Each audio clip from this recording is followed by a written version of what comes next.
¿Notaste que todo está a un bit de distancia? El estadio, tu casa, el centro de vacunación, el trabajo, la universidad. Estés donde estés y vayas donde vayas, siempre hay un bit para ti. Descarga la app y muévete sin preocupaciones. Bit, ¿a dónde vamos?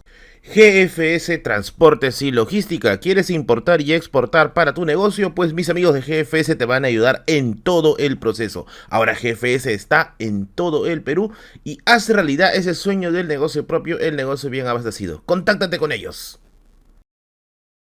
Definitivamente todos andamos pendiente con las cosas que están pasando en el mundo, y es que sí, el mundo finalmente termina siendo nuestro gran punto de reflejo para lo que sucede aquí en nuestro país, y es que a veces con lo que vemos en el mundo nuestros problemas aquí en el Perú parecen pequeños, pero realmente no lo son. Sin embargo, hay un miedo muy latente en el aire, y es que estos conflictos que hay entre Ucrania y Rusia terminan agravándose hasta tal punto que pueda convertirse en una guerra mundial.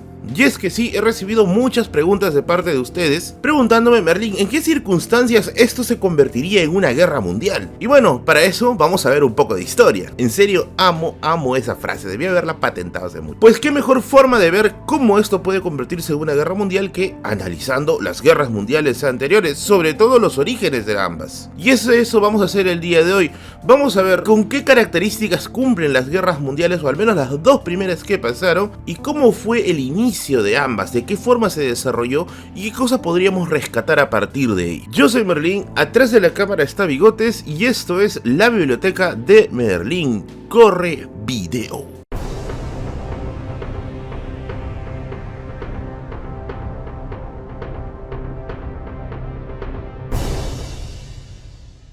Bien, para comenzar, definir guerra mundial definitivamente es algo muy complicado.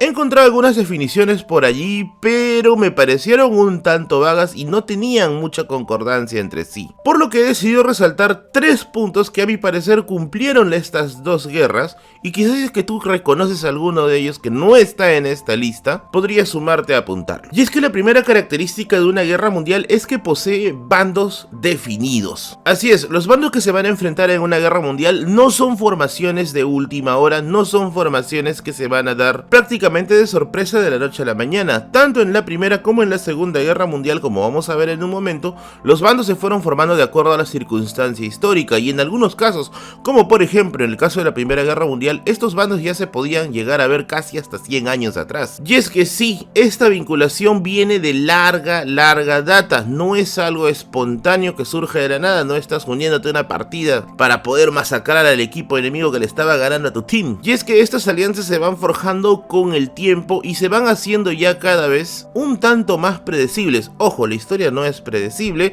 pero hay algunas cosas que se pueden advertir, y obviamente los vinculan intereses comunes, y no qué sentido tiene que sean de un bando. La característica número 2 me gusta mucho porque es un término que lo he visto bastante en la carrera, que es el término guerra total. Y para definir qué es una guerra total vamos a utilizar el diccionario de términos históricos del historiador Chris Cook, libro que dicho sea de paso lo encontré en la librería solo para fumadores. Sigue su Facebook e Instagram para ver novedades. En este libro de aquí se va a definir el término guerra total, y es que es un término acuñado en el siglo XX. ¿Qué cosa es la guerra total? Es la movilización masiva de recursos para ser utilizados en una guerra. O sea, es literalmente mover recursos hasta el punto casi de agotarlos para poder ganar un enfrentamiento. Y ojo, cuando hablamos de recursos, que no te gane la cabeza pensar solamente en armamento. Ya que si algo nos enseñaron tanto la primera como la segunda guerra mundial es que el primer gran muerto en una guerra es la verdad. Y con esto me refiero al gran aparato propagandístico que se dio tanto en el bando de la Triple Alianza como en la Triple Entente, como posteriormente en el Eje y en los aliados. Y es que sí, las fuerzas que van a motivar o las fuerzas que van a mover ambas guerras mundiales son gigantescas en todos los espectros de la vida del ser humano. Por lo tanto, podríamos decir que tanto la primera como la segunda guerra mundial tuvieron un movimiento de guerra total, se movilizaron recursos hasta los extremos. Ahora hasta aquí dirás, oye Merlin, pero hay muchas guerras que cumplen el primer requisito, incluso hasta se puede decir el segundo requisito. Pues aquí viene el aspecto quizá que determina qué es una guerra mundial y qué no, y es que toda guerra mundial, aunque parezca obvio, tiene un impacto global. Y para eso estamos utilizando el diccionario virtual Merriam-Webster, quien proporciona definiciones desde 1828. Según el Merriam-Webster, define que una guerra mundial es una guerra que vincula a los principales países del mundo. Ojo, del mundo, no de un continente o no de una región, sino del mundo. Y su impacto se puede ver en distintas partes del mundo o en distintos continentes. Y es que si algo han cumplido la Primera y la Segunda Guerra Mundial es este impacto de modo global, es haber llevado la guerra a continentes como Asia, América, África y obviamente Europa, la capital de las guerras de estas circunstancias. Ahora, no hay que confundir también guerras mundiales con guerras de larga duración o enfrentamientos a gran escala. ¿El mundo ha tenido estos enfrentamientos? Por supuesto que sí, lo podemos ver por ejemplo en las cruzadas. Son guerras que van a durar decenas de años interminables, 8 enfrentamientos largos, pues que finalmente vincularon a los principales reinos de Europa, pero no es una guerra mundial. Otro conflicto similar podría ser la Guerra de los 100 años, una guerra que enfrenta tanto a la corona inglesa como a la corona francesa. Es una guerra larga, pero no es una guerra mundial. Una guerra que sí pudo ser muy candidata para ser una guerra mundial pudo haber sido la Guerra de los 30 años. Incluye toda una alianza de países que se enfrentaron en nombre del catolicismo y el protestantismo. Sin embargo, no deja de ser también un fenómeno netamente continental. Y bueno, y el caso que siempre me han dicho, el caso de Napoleón, porque por ahí siempre me dicen Merlín, el caso de Napoleón podría contar como una guerra mundial, y es que aquí también las circunstancias como de la Guerra de los 30 años. Si bien es cierto hay una alianza que son las coaliciones para eliminar el gobierno de Napoleón, en el caso de Napoleón sus alianzas son mucho más etéreas, por no decir inexistentes. Pero bueno, a las pruebas me remito. ¿Cómo sucede tanto la Primera como la Segunda Guerra Mundial para poder decir, bueno, se nos viene una guerra mundial más? Y arrancamos con la Primera Guerra Mundial. Obviamente en este video no vamos a desarrollar todos los aspectos de la guerra porque es un tema muy largo, pero sí vamos a mencionar al menos los aspectos contados como antecedentes. Y es que como un antecedente inmediato tendríamos el industrialismo que se había estado forjando muy fuertemente en Europa desde el siglo XVIII. Este industrialismo va a obligar a países a que busquen materia prima y esto se va a convertir finalmente en una carrera por las colonias. Por otro lado, un primer gran roce entre potencias lo podemos encontrar en 1815 con la creación del Congreso de Viena, que ya sabes que se hizo en realidad, que ya sabes que el Congreso de Viena se hizo al final del gobierno de Napoleón para poderse repartir los territorios, y aquí es donde van a empezar las fricciones entre países, pues hay mucha competencia por territorios a conquistar. Recuerda, es la era del industrialismo, necesitas territorios. ¿Y para qué los territorios? Para materia prima. La dinámica geopolítica cambia en 1870 y 1871, pues dos países hacen su ingreso al panorama mundial: la unificación de Italia y la unificación de Alemania, a cargo del genial Otto von Bismarck. Y con la llegada de estos dos países podríamos decir que ya estamos llegando a la entrada del imperialismo de fines del 19 e inicios del 20. Conflictos previos a las primeras guerras mundial, por supuesto que hubo: la guerra ruso-japonesa, por ejemplo, la crisis de los Balcanes y obviamente ese ambiente armamentista que los países suponían que iba a haber una guerra en algún momento. No saben en qué momento, pero en algún momento va a existir. Obviamente en ese tránsito las alianzas se van a ir solidificando. La Triple Alianza y la Triple Entente van tomando forma a lo largo de estos años, en la que simplemente faltaba el chispazo final para que ¡pum!, estalle la guerra. Y la guerra estalló. 1914, el asesinato del archiduque Francisco Fernando va a ser finalmente la gota que derrama el vaso. Eso no quiere decir que el asesinato de Francisco Fernando fue lo que definitivamente hizo estallar la guerra, ya que habían rencores que se venían macerando de mucho tiempo antes, sobre todo en los territorios de los Balcanes, que estaban bajo interés del Imperio Austrohúngaro como de los rusos. Una vez que estalla la guerra, acá vienen las cosas interesantes: la guerra total. La maquinaria publicitaria que se va a desplegar es impresionante. Basta con ver los carteles de reclutamiento que usaban los alemanes, que usaban los ingleses, que usaban los franceses y que posteriormente van a utilizar los Estados Unidos cuando hagan su entrada casi al final. Nunca antes en la historia se había visto este movimiento publicitario a favor de una guerra que va obviamente a tener los efectos que se buscaban: un reclutamiento masivo de personas. Y como ya se veía venir, una guerra con nueva tecnología y reclutamiento masivo iba a cobrar muchas vidas en poco tiempo. Y es que tan solo en 1914 Ni siquiera concluido el año, la guerra se había convertido en una cosa tremendamente sanguinaria,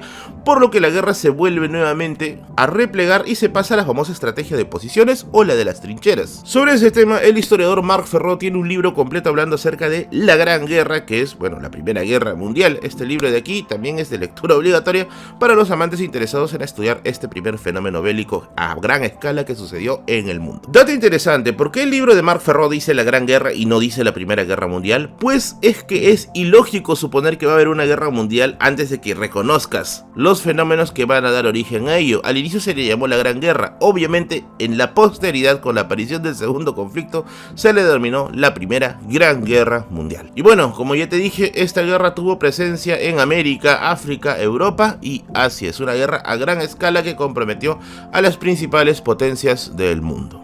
Con respecto a la Segunda Guerra Mundial también tenemos casos bien parecidos, pues tenemos el caso del revanchismo alemán a raíz del Tratado de Versalles, y por otro lado el expansionismo fascista del cual se venía jactando Mussolini desde Italia.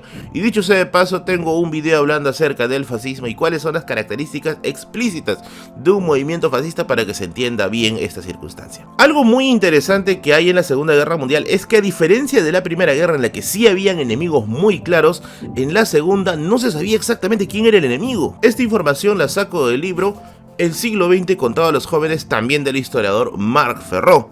Según el historiador Marc Ferró, cuenta de que no había un enemigo claro. Por un lado se creía que el enemigo podía ser el fascismo, por otro decían, bueno, es el nazismo, y algunos decían, no, el enemigo es el comunismo que está en la Unión Soviética. Obviamente, con la dificultad para reconocer un enemigo, la maquinaria publicitaria fue brutal. Había que desprestigiar a cuanto movimiento hubiese que desestabilizara el orden que se había generado en Europa. La Blitzkrieg alemana puede ser un ejemplo acerca de lo que habíamos hablado de guerra total, esa maquinaria de guerra que va a terminar aplastando a Europa desde el este hacia el oeste y que va a terminar poniendo en aprietos a potencias como Francia, que va a terminar cayendo en gran parte, y la Gran Bretaña, con Winston Churchill buscando la ayuda desesperada de los estadounidenses para que se unan a la guerra. Al igual que en la Primera Guerra, esta también va a tener una presencia en diversos continentes, y creo que en la Segunda Guerra Mundial es más obvio que en la Primera, por ejemplo con la participación de las campañas del Pacífico con Douglas MacArthur recuperando las islas del dominio japonés. Finalmente, esta guerra terminó dejando una alianza muy frágil: los Estados Unidos, la Gran Bretaña y la Unión Soviética, una alianza que estaba destinada a fracasar con el tiempo,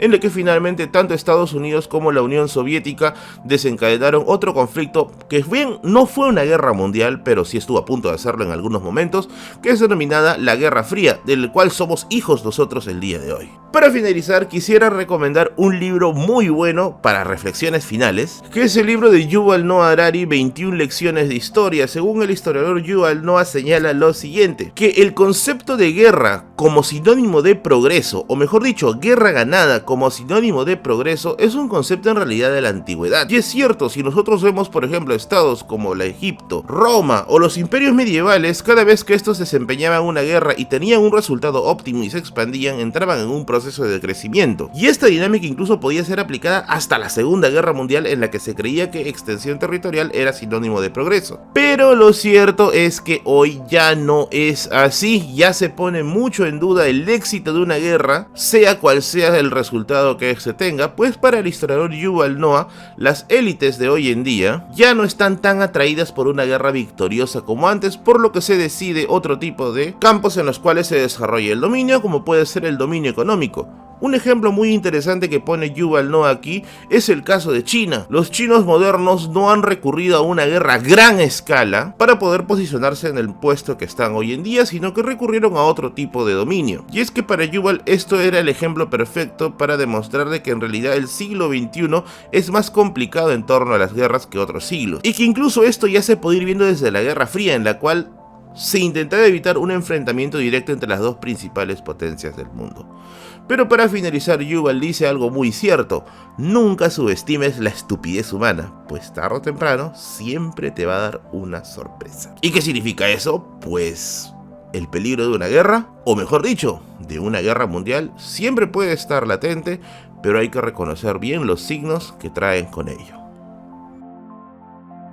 GFS Transportes y Logística. ¿Quieres importar y exportar para tu negocio? Pues mis amigos de GFS te van a ayudar en todo el proceso. Ahora GFS está en todo el Perú y hace realidad ese sueño del negocio propio, el negocio bien abastecido. Contáctate con ellos.